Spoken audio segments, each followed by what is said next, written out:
দলীয় নেতা ডক্টর শফিকুর রহমান বলেছেন যে কোন দেশের একক আধিপত্য বাংলাদেশের জনগণ মেনে নেবে না। আমরা এই বিষয় নিয়ে আলোচনা করব। সেই সাথে আলোচনা করব যে পহেলা বৈশাখে টাঙ্গাইলে কৃষক কার্ডের উদ্বোধন করবেন সরকার প্রধান অর্থাৎ তারেক রহমান। তিনি কিছুদিন আগে ফ্যামিলি কার্ডের উদ্বোধন করেছেন, এরপর তার প্রতিশ্রুতি অনুযায়ী তিনি এবার কৃষক কার্ড উদ্বোধন করতে যাচ্ছেন। নিঃসন্দেহে এটি একটি ভালো দিক, আমরা সে বিষয় নিয়ে আলোচনা করব। কিন্তু তার আগে মাসুদ কামাল জামায়াতের আমির অর্থাৎ বিরোধী দলীয় নেতা যে কথা বলেছেন, একক কোন দেশে আধিপত্য মেনে নেবে না। বিগত কয়েক বছর আসলে সর্বাধিক উচ্চারিত শব্দ আধিপত্যবাদ যাই বলি না কেন, কিন্তু আমরা মুখে যা বলি আধিপত্যবাদের বিরুদ্ধে যে কথাগুলো বলি, কিন্তু বাস্তবতা আসলে কি বলে, কতটা প্রাসঙ্গিক এবং আমাদের কূটনৈতিক তৎপরতা আসলে কতটা শক্তিশালী, কি মনে করছেন আপনি? আপনার পর্যবেক্ষণ জানতে চাই। দেখেন, এই যে কথাগুলো বলেছেন না, এগুলি না আমি আসলে খুব একটা অর্থ বুঝি না এই কারণে যে এই যে কথাটা যে একক কোন দেশের আধিপত্য মেনে নেবে, তাহলে কি একাধিক দেশের আধিপত্য মেনে নেবে?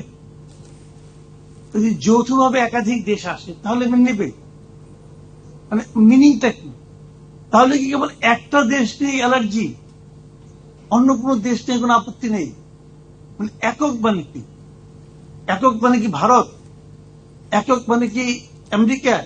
নাকি যদি আমাদের কাছে পাকিস্তান এবং আপনার কি বলে চীন একসঙ্গে আসে, একটা যৌথ ভাবে আসে, তাহলে মেনে নেব? ভাই, আমরা একটা স্বাধীন দেশ, অন্য কোন দেশের আধিপত্য মেনে নেওয়ার প্রশ্ন উঠছে কেন? আমার বক্তব্য হলো এটা, উঠছেটা কেন? তেমন কোন ঘটনা কি ঘটেছে? হ্যাঁ, আগে একটা সময় ছিল যখন আমরা বলতাম, যখন শেখ হাসিনা রাষ্ট্র ক্ষমতায় ছিল, তখন আমরা বলতাম যে ইন্ডিয়ার আধিপত্য আমাদের এখানে বিস্তার করা হয়েছে এবং ভারতের বিভিন্ন লোকজন এখানে আছে বলে এরকম নানা ধরনের অভিযোগ শোনা যেত। এবং ওই সরকার নিজেরাও বলতো, তাদের নিরজ্জ টাইপের ছিল তো একটু, তারা নিজেরাও বলতো যে আমাদের সঙ্গে ভারতের স্বামী স্ত্রীর সম্পর্ক। প্রধানমন্ত্রী বলতেন ভারতকে আমরা যা দিয়েছি অনেক, ইত্যাদি ইত্যাদি। তো এইগুলি বলার মাধ্যমে তারা প্রমাণ করত যে আমরা ভারতের আধিপত্য বলেন, বর্ষতা বলেন, স্বীকার করেছি। সেই বাস্তবতা কি এখন আছে? এখন তো নেই। তাহলে এই প্রসঙ্গটা উঠছে কেন? আমাদের আর কোনো কাজ নাই এই ধরনের অলিক সমস্ত অভিযোগ, অলিক সমস্ত আশঙ্কা নিয়ে আলোচনা করার? সেজন্য উনি কি কোনো ঘটনা বর্ণনা করতে পেরেছেন যে এই ঘটনার মাধ্যমে মনে হচ্ছে যে এখনো যদিও ওঠে নাই, কিন্তু কয়েকদিন পরে হয়তো এই ধরনের ঘটনা দেখা যাবে? উনি কি তেমন কোন ইঙ্গিত দিয়েছেন? দেননি। হঠাৎ করে একটা বায়বীয় আশঙ্কা নিয়ে টানাটানি। তো আমি না এগুলো বুঝি না, যেখানে বললাম যে আমাদের মাথায় বুদ্ধিশুদ্ধি কম, তো আমরা ঠিক বুঝি না যে ওনারা এই কথাগুলি বলেন কোন কাজের প্রেক্ষিতে, কোন ঘটনার প্রেক্ষিতে, এটা আমরা আসলে বুঝি না। আসলে মাসুদ কামাল যে কথাটি বলেন বায়বীয় আশঙ্কার কথা, আসলে এই আশঙ্কাগুলোই কিন্তু জনমন আসলে বিভ্রান্তি তৈরি করে। রাজনীতিবিদরাও হয়তো তারা তাদের কথাগুলো বলেন, তারা তাদের পক্ষে বিপক্ষে যথেষ্ট যুক্তি বিশ্লেষণ তুলে ধরেন, কিন্তু আসলে সেগুলো জনগণের জন্য কতটা প্রাসঙ্গিক সেগুলো হয়তো ভাবার সময় এসেছে। কারণ জনগণকে নিয়েই কিন্তু তারা ক্ষমতায় যায়, জনগণকে নিয়ে কিন্তু তাদের রাজনীতি। আপনি আমাদের সাথে থাকুন। আমাদের সাথে উপস্থিত আছেন রাজনীতি বিজ্ঞান বিভাগের অধ্যাপক, চট্টগ্রাম বিশ্ববিদ্যালয়ের অধ্যাপক ডক্টর আক্কাস আহমদ। আপনার কাছে একই প্রশ্ন, আসলে আধিপত্যবাদের বিরুদ্ধে কথা বলছে একক কোন দেশের, মাসুদ কামাল তার পর্যবেক্ষণে যেটা বলেছে আসলে বায়বীয় আশঙ্কা, আপনিও কি তাই মনে করেন নাকি আপনার পর্যবেক্ষণটা ভিন্ন? ধন্যবাদ ডিবিসি নিউজের দর্শক শ্রোতা সংশ্লিষ্ট সবাইকে। আসলে বর্তমান বিশ্ব ব্যবস্থায় যেটা বলি ইন্টারডিপেন্ডেন্সি বলি, পারস্পরিক নির্ভরশীলতা, এখানে আধিপত্যবাদের বিষয়টা যদি বলি সেটা হচ্ছে কি, আমাদের দক্ষিণ এশিয়ায় আপনি যদি ভারতের কথা, মাসুদ ভাই ভারতের কথা বললেন বা মার্কিন যুক্তরাষ্ট্রের কথা বললেন, এখন বা আমাদের এখানে পাশে চায়নাও আছে, আমাদের প্রতিবেশী রাষ্ট্র। তো চায়নার সাথে যেহেতু আমাদের সরাসরি কোনো সীমান্ত নাই, সেজন্য চায়না সরাসরি এখানে এসে আধিপত্যবাদ বা আধিপত্যবাদী নীতি এখানে কিন্তু বাস্তবায়ন করা সম্ভব না, যেহেতু মাঝখানে মিয়ানমার আছে এবং ভারত আছে। তো ভারতের প্রসঙ্গে যদি বলি তাহলে আমি এখানে বলবো যে আমাদের পররাষ্ট্রনীতির যে ব্যাপারটা, যে আমি যদি বলি আওয়ামী লীগ সরকারের আমলে যে পররাষ্ট্রনীতি, সেই পররাষ্ট্রনীতিটা ছিল কি ভারতমুখী বা ভারতপন্থী পররাষ্ট্রনীতি। এটা স্বাধীন পররাষ্ট্রনীতি ছিল না। এবং সেটা হচ্ছে কি, আওয়ামী লীগ সরকারের যেহেতু রাজনৈতিক বৈধতা ছিল না, মানে লেজিটিমেসি ছিল না, কারণ জনমতের উপর জনগণের মতামতের উপর ভিত্তি করে সরকার ছিল না, অবৈধ সরকার ছিল। তো সরকারের একটি বৈধতা সংকট ছিল, ক্রাইসিস অফ লেজিটিমেসি, যেটা পলিটিক্যাল সায়েন্সে ক্রাইসিস অফ লেজিটিমেসি বলে। সেই ক্রাইসিস অফ লেজিটিমেসি কে তারা একটি লেজিটিমাইজিং টুল হিসেবে ভারতকে ব্যবহার করেছে, এবং ভারত সরকারও কিন্তু অবৈধ অগণতান্ত্রিক অনির্বাচিত সরকারকে বৈধতা দিয়েছে এবং সব ধরনের সাহায্য সহযোগিতা করেছে। বিনিময়ে তারা বাংলাদেশ থেকে বিভিন্ন সুযোগ সুবিধা নিয়েছে। এই যে আপনি সিকেনিক দিয়ে যে করিডোর, কিংবা বাংলাদেশের সাথে যে বিভিন্ন দ্বিপাক্ষিক চুক্তি, এবং আমাদের যে পানির যে ন্যায্য ইচ্ছা সেটা না দেওয়া, এবং আমাদের যে বর্ডারে ম্যাস কিলিং, এবং আমাদের প্রতি যে এক ধরনের আধিপত্যবাদী নীতি, আমাদেরকে যথাযথ সম্মান না দেওয়া, এবং পাকিস্তানকে যেভাবে সম্মান দেওয়া হয় প্রতিবেশী হিসেবে, সেই সম্মানটুকু আমাদেরকে দেওয়া হয় না। সেই সম্মানটুকু নেপালকে দেওয়া হয় না, ভুটানকে দেওয়া হয় না। ভুটানকে তো মোটেও দেওয়া হয় না, কারণ ভুটান হচ্ছে যে এক ধরনের একটা ভারতের করদ রাষ্ট্রের মতো।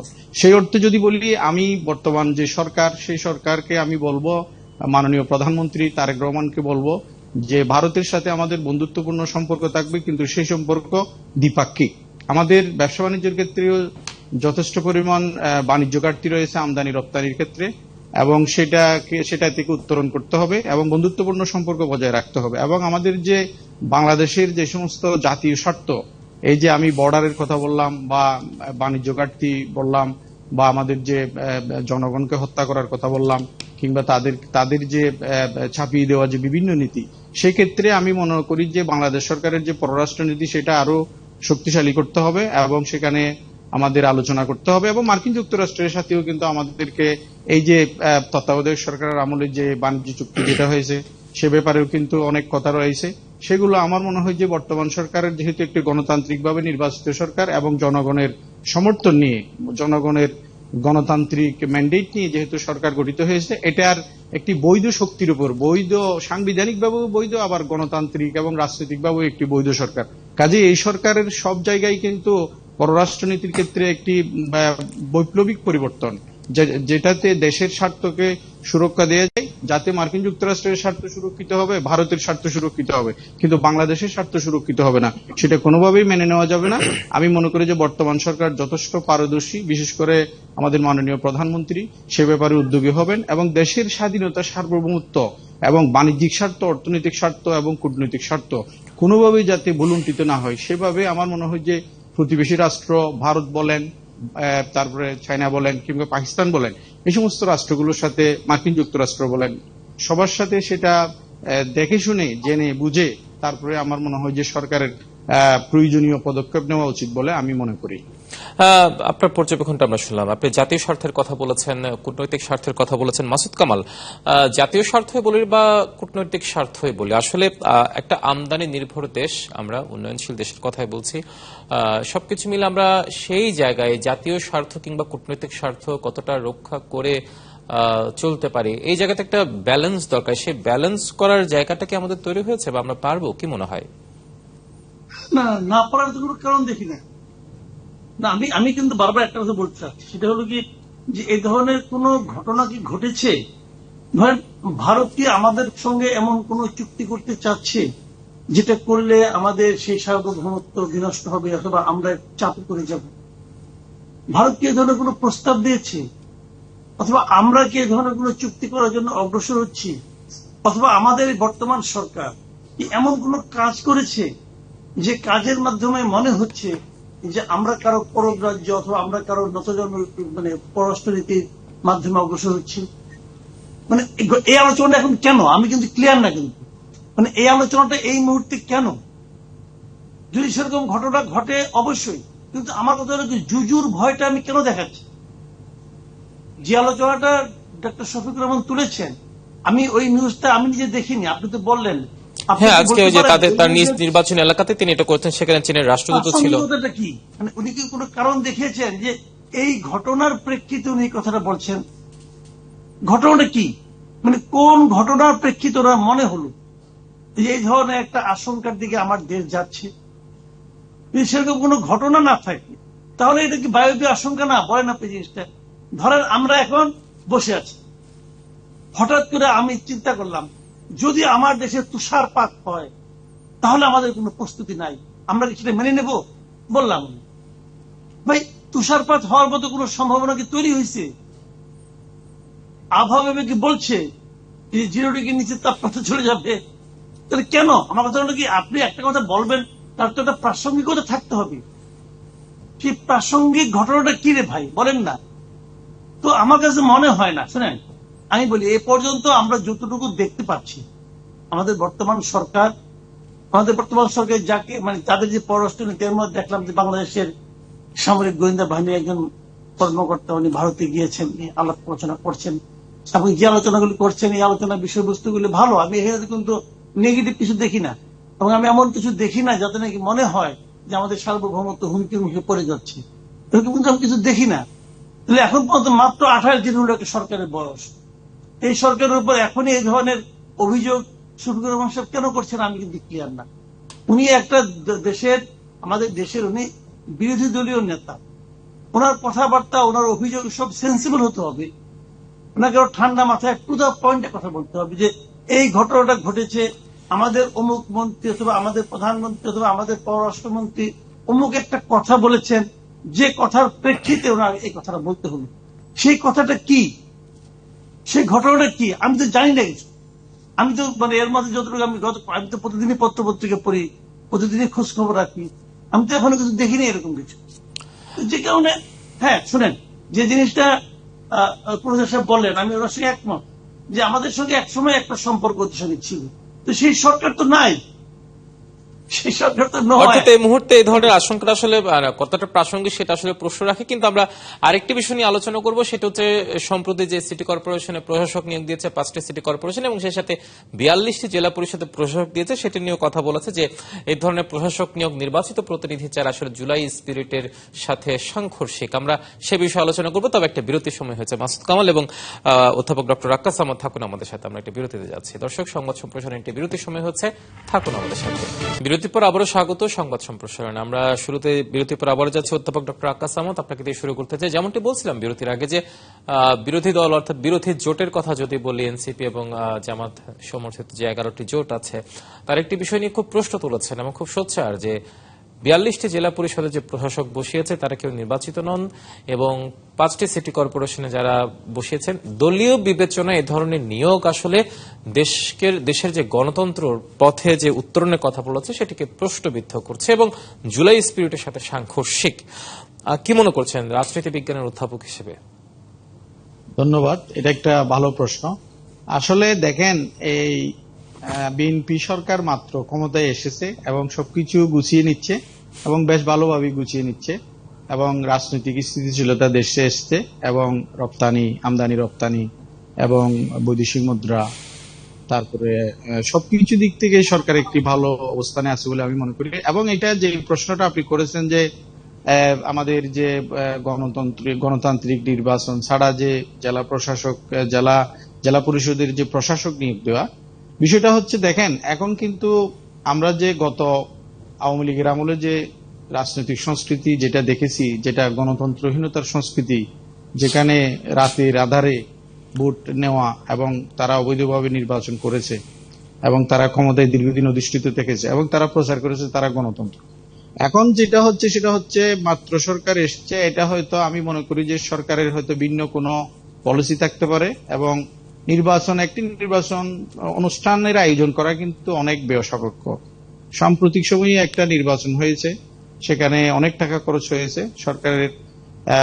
সেদিক থেকে হয়তো সরকার ভিন্ন কিছু চিন্তা করছে, হয়তো দেখা যাবে যে কিছুদিন পরে হয়তো তারা একটি সময় সাপেক্ষ, যেহেতু বর্তমান যে জেলা পরিষদের যে মেয়াদ, সেটা কিন্তু এখনো আমার মেয়াদ পূর্ণ হয়েছে। তো মেয়াদ পূর্ণ হলে হয়তো তারা নতুনভাবে নির্বাচনের তফসিল ঘোষণা করবেন এবং নির্বাচনের আয়োজন করবেন বলে আমি দৃঢ়ভাবে বিশ্বাস করি।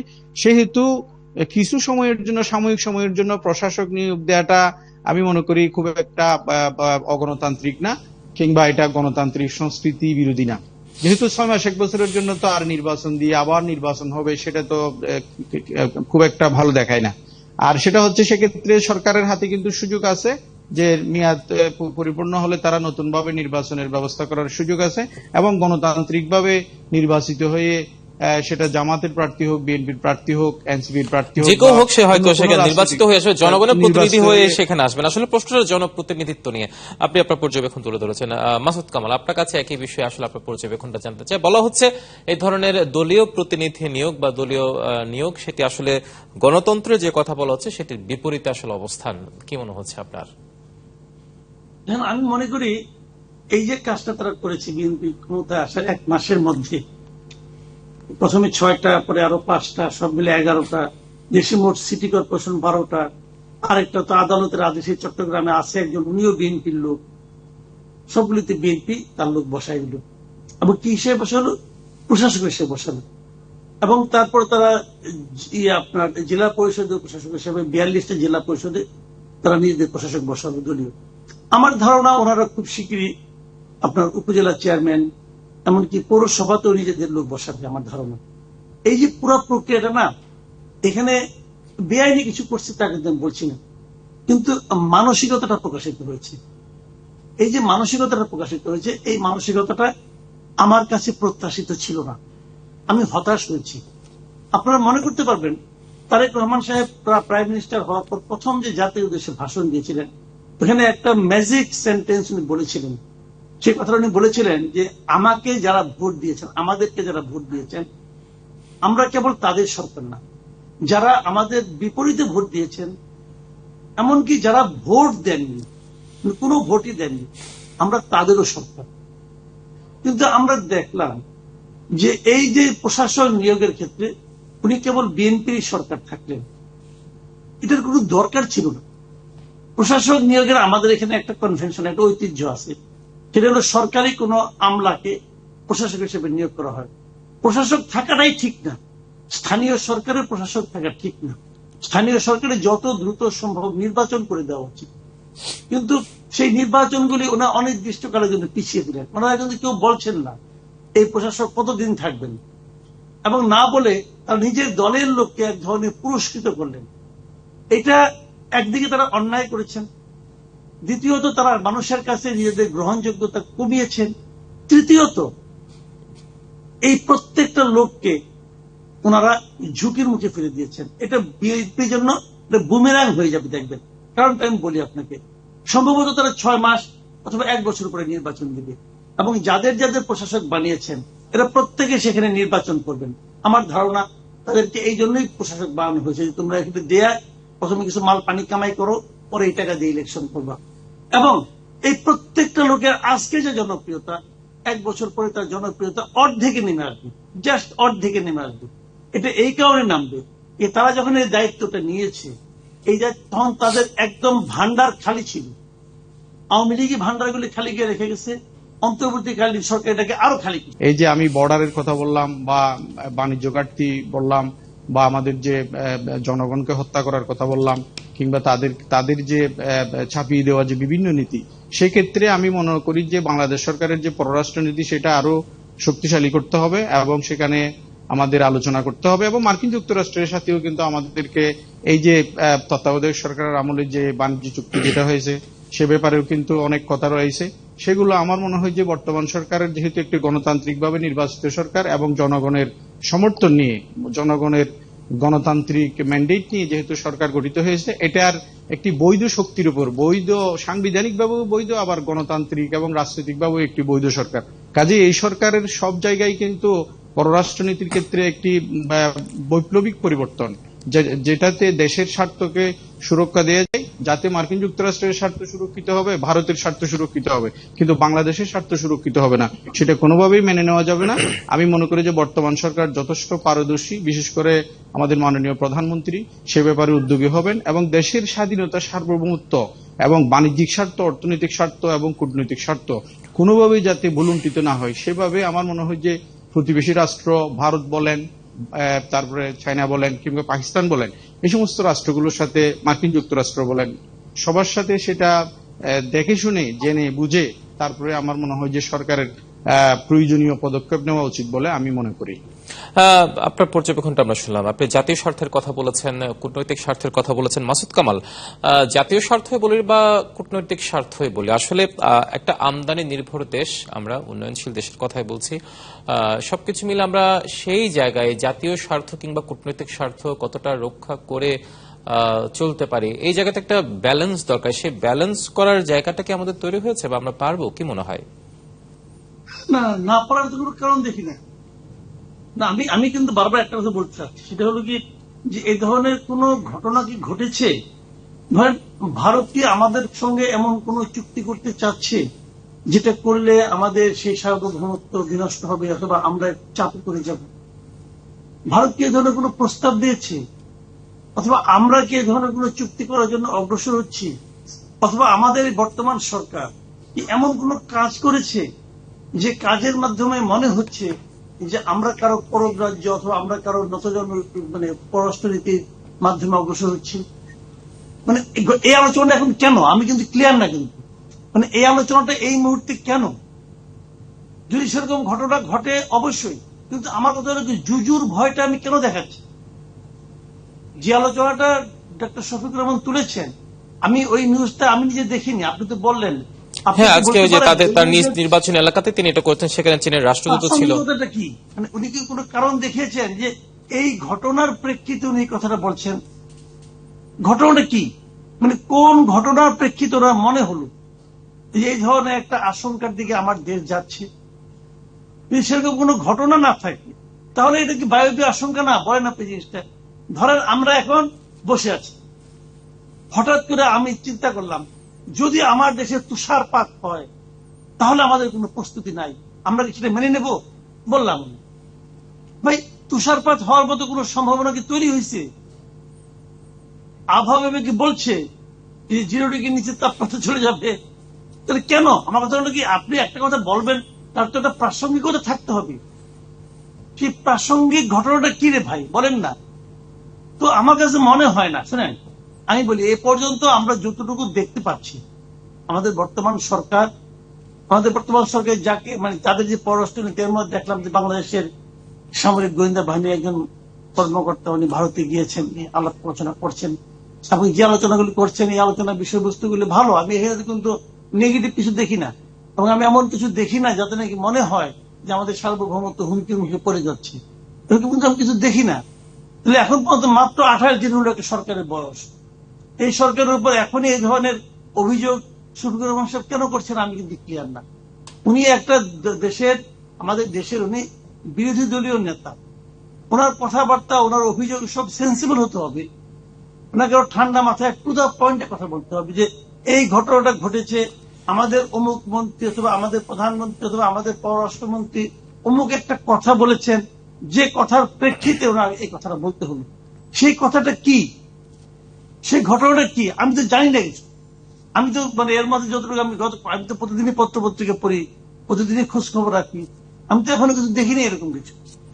যে কারণে হ্যাঁ শুনেন, যে জিনিসটা প্রফেসর সাহেব বললেন আমি ওর সঙ্গে একমত, যে আমাদের সঙ্গে একসময় একটা সম্পর্ক ওদের সঙ্গে ছিল, তো সেই সরকার তো নাই, সেই সরকার তো নয়। অর্থাৎ এই মুহূর্তে এই ধরনের আশঙ্কাটা আসলে কতটা প্রাসঙ্গিক সেটা আসলে প্রশ্ন রাখে। কিন্তু আমরা আরেকটি বিষয় নিয়ে আলোচনা করব, সেটা হচ্ছে সম্প্রতি যে সিটি কর্পোরেশনে প্রশাসক নিয়োগ দিয়েছে 5টি সিটি কর্পোরেশন, এবং সেই সাথে 42টি জেলা পরিষদে প্রশাসক দিয়েছে, সেটা নিয়েও কথা বলেছে যে এই ধরনের প্রশাসক নিয়োগ নির্বাচিত প্রতিনিধি চার আসলে জুলাই স্পিরিটের সাথে সাংঘর্ষিক। আমরা সে বিষয়ে আলোচনা করব, তবে একটা বিরতির সময় হয়েছে। মাসুদ কামাল এবং অধ্যাপক ডক্টর আক্কাস আহমদ থাকুন আমাদের সাথে, আমরা একটা বিরতিতে যাচ্ছি। দর্শক, সংবাদ সম্প্রসারণের একটি বিরতির সময় হচ্ছে, থাকুন আমাদের সাথে। বিরতির পর আবারও স্বাগত সংবাদ সম্প্রসারণ। আমরা শুরুতে বিরতির পর আবারও যাচ্ছি অধ্যাপক ডক্টর আক্কাস আহমদ, আপনাকে দিয়ে শুরু করতে চাই। যেমনটি বলছিলাম বিরতির আগে যে বিরোধী দল অর্থাৎ বিরোধী জোটের কথা যদি বলি, এনসিপি এবং জামাত সমর্থিত যে 11টি জোট আছে, তার একটি বিষয় নিয়ে খুব প্রশ্ন তুলেছেন এবং খুব সোচ্চার যে 42টি জেলা পরিষদে যে প্রশাসক বসিয়েছে তারা কেউ নির্বাচিত নন, এবং 5টি সিটি কর্পোরেশনে যারা বসিয়েছেন দলীয় বিবেচনায় এ ধরনের নিয়োগ আসলে দেশের যে গণতন্ত্র পথে যে উত্তরণের কথা বলেছে সেটিকে প্রশ্নবিদ্ধ করছে এবং জুলাই স্পিরিটের সাথে সাংঘর্ষিক। কি মনে করছেন রাজনীতি বিজ্ঞানের অধ্যাপক হিসেবে? ধন্যবাদ, এটা একটা ভালো প্রশ্ন। আসলে দেখেন, এই বিএনপি সরকার মাত্র ক্ষমতায় এসেছে এবং